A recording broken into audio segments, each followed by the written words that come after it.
paraisong nababalot ng milagro. Dito hindi kara ang pinipili kundi tao.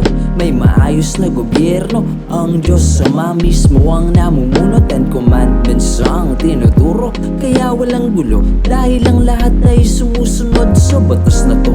Mapayapa at sagana, puro tuwa at wala kang makikitang lumuluha. Yung ginto dito ay kutsara at diamante ang damit na pamorma.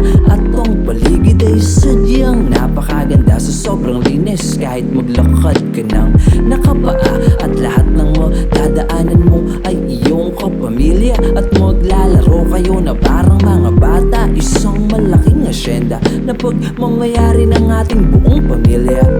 Diyos Ama,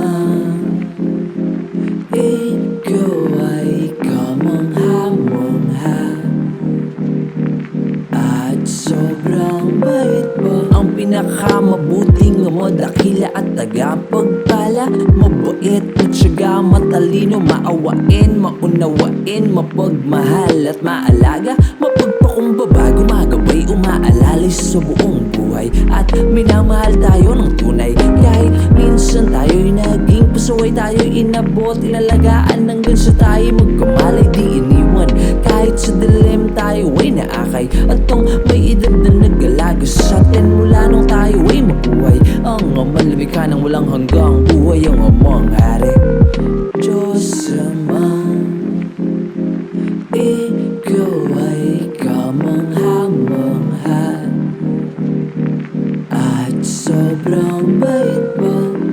Diyos Ama, ikaw ay kamangha-mangha at sobrang bait mo.